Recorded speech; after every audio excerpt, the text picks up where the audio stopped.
வணக்கம். ஆதிசங்கரின் தெய்வீக அவதாரத்தின் கதைக்கு உங்களை மீண்டும் வரவேற்கிறோம். போன பகுதியில சங்கரரோட மங்களகரமான பிறப்பு பத்தி பார்த்தோம் இல்லையா? இன்னைக்கு காலடியின் அந்த அதிசய குழந்தையோட ஆரம்பகால வாழ்க்கைக்குள்ள நம்ம பயணிக்க போறோம். பிறப்பிலிருந்தே ஒரு மகாஞானியா இருந்த அந்த குழந்தையோட கதை ரொம்பவே சுவாரஸ்யமானது. நாம போன பகுதியில பார்த்த மாதிரி காலடி கிராமத்துல சிவகுருவுக்கும் ஆரியாம்பாளுக்கும் பிறந்த அந்த தெய்வீக குழந்தைதான் சங்கரன். அவரோட பிறப்பே ஒரு பெரிய வரம். ஒரு குழந்தை சாதாரண குழந்தை இல்லைங்கிறதுக்கு அதோட சின்ன வயசு அறிகுறிகளே போதுன்னு சொல்லுவாங்க. அப்படி பார்த்தா சங்கரர் வாழ்க்கையில நடந்த அதிசயங்கள் ஏராளம். வாங்க அவரோட முதல் சில வருஷங்கள்ல வெளிப்பட்ட அந்த தெய்வீக அறிகுறிகள்ல இருந்து ஆரம்பிக்கலாம். யோசிச்சு பாருங்க, ஒரு குழந்தை ஒரு வயசுக்குள்ளேயே 2-3 வரி மந்திரங்களை எல்லாம் தானாவே சொல்ல ஆரம்பிக்குது. 2 வயசுக்குள்ள அம்மா ஒரு தடவை புராண ஸ்லோகங்களை சொன்னா போதும், அதை அப்படியே திருப்பி சொல்லுமா. சங்கரனோட அபாரமான திறமைக்கு இதெல்லாம் முதல் அறிகுறிகளா இருந்துச்சு. வாழ்க்கை எப்பவுமே ஒரே மாதிரி போகாதில்லையா? அந்த சின்ன பையனோட உலகத்தையே புரட்டி போட்ட ஒரு சோகமான தருணத்துக்கு இப்போ நாம போக போறோம். சங்கரருக்கு அப்போ 3 வயசுதான் இருக்கும். அவரோட தந்தை சிவகுரு திடீர்னு காலமாயிட்டார். அந்த குடும்பத்தையே தாங்கி நின்ன ஒரே தூண் சரிஞ்சு விழுந்த மாதிரி ஆயிடுச்சு. கணவனை இழந்த அந்த பெரிய துக்கத்திலையும் ஆரியாம்பாள் துவண்டு போகல. அவங்களுக்கு அவங்க மகனோட எதிர்காலம்தான் முக்கியமா தெரிஞ்சுது. நான் இனி தாய் மட்டும் அல்ல, தந்தையும் நானேன்னு மனசுக்குள்ள ஒரு பெரிய உறுதி எடுத்துக்கிட்டாங்க. அந்த நாள்ல இருந்து சங்கரருக்கு முதல் குரு, முதல் டீச்சர், முதல் தெய்வம்னு எல்லாமே அவங்க அம்மா ஆரியாம்பாள் தான். காயத்ரி மந்திரத்துல ஆரம்பிச்சு உபனிஷதம் வரைக்கும் எல்லாமே அந்த தாயின் வாயிலாகத்தான் சங்கரனுக்குள்ள போச்சு. சரி, அப்பா போனதுக்கு அப்புறம் அம்மா தான் முதல் குருவானாங்க.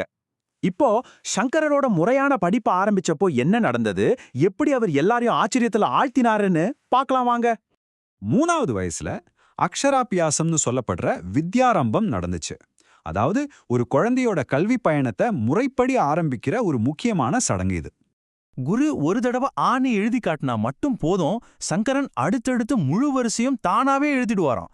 இது எந்த ஒரு குழந்தைகிட்டையும் எதிர்பார்க்க முடியாத ஒரு விஷயம். அப்போ முக்கியமான விஷயம் என்னன்னா, அவரோட திறமை வெறும் புத்திசாலித்தனமா மட்டும் பார்க்கப்படல. அது ஒரு தெய்வீகமான நினைவாற்றல் சக்தி, அதாவது ஸ்மிருதி சக்தி, ஒரு வரமாவே கருதப்பட்டுச்சு. அவரோட நினைவாற்றல் கதைகளை கேட்கறதோட நிக்கல.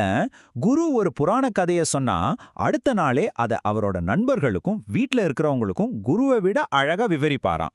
சின்ன வயசுலயே ஒரு குட்டி குரு மாதிரி தான் இருந்திருக்காரு. இந்த மாதிரி ஒரு அதிசயமான நினைவாற்றல் அவரை எங்க கொண்டு போச்சு? வாங்க அவரோட நம்ப முடியாத கல்வி மற்றும் ஆன்மீக முன்னேற்றத்தோட அடுத்த கட்டத்தை பார்க்கலாம். பாருங்க, 3வது வயசுல படிப்பு ஆரம்பிக்குது. 5வது வயசுல உபநயனம், அதாவது பூணூல் விழா நடக்குது.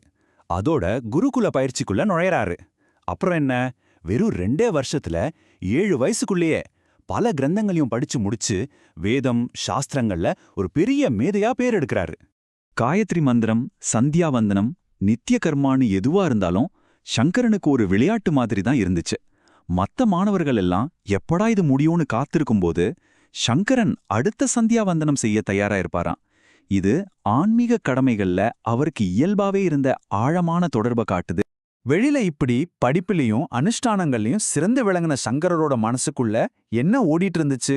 இதுதான் ரொம்பவே சுவாரஸ்யமான விஷயம். அவரோட உள் உலகம் இந்த வெளிப்புற சாதனைகள்ல இருந்து எப்படி வேற மாதிரி இருந்ததுன்னு பாப்போம். அப்பா போனதுக்கப்புறம் சங்கரனோட உலகமே அவங்க அம்மா ஆரியாம்பாள் தான். அவங்க நல்லா இருக்கணும், அவங்க பசியோட இருக்கக்கூடாது, அவங்க பாதுகாப்பா இருக்கணும், இதுதான் அவரோட முதல் கடமையா இருந்துச்சு. ஆனா அதே சமயத்துல உள்ளுக்குள்ள ஒரு வித்தியாசமான ஏக்கம், ஒரு ஈர்ப்பு அவனுக்குள்ள இருந்துகிட்டே இருந்துச்சு. யாரோ ஒரு பெரியவர் தன்னை வெளியிலிருந்து கூப்பிடுற மாதிரியான ஒரு உணர்வு. இது அவரோட ஆன்மீக பயணத்துக்கான முதல் அறிகுறி. இந்த உள்மன போராட்டத்தை கதை சொல்றவங்க ரொம்ப அழகா விவரிக்கிறாங்க. காலடி ஆத்தங்கரையில உட்கார்ந்து மௌனமா தூரத்தை பார்க்கிற சங்கரனோட கண்கள் ஒரு சாதாரண குழந்தையோட கண்கள் மாதிரி இல்லாம காலத்தையே கடந்து பார்க்கிற ஒரு மகா ஞானியோட பார்வை மாதிரி இருந்துச்சாம். ஒரு நிமிஷம் யோசிங்க, 7 வயசுல வேதத்தையே கரைச்சு குடிச்ச ஒரு குழந்தை திடீர்னு ஏன் துறவரம் மேல ஆசைப்படணும்? அந்த சின்ன மனசுக்குள்ள அப்படி என்ன ஒரு தீவிரமான வைராக்கியம் வந்திருக்கும்? அடுத்த விளக்கத்துல அவர் எடுக்க போற அந்த பெரிய முடிவையும் அவரோட விதியையே மாத்தின அந்த வேத்தக நிகழ்வுகளையும் நாம விரிவாக பார்க்கலாம். இந்த விளக்கத்தை பார்த்ததற்கு ரொம்ப நன்றி.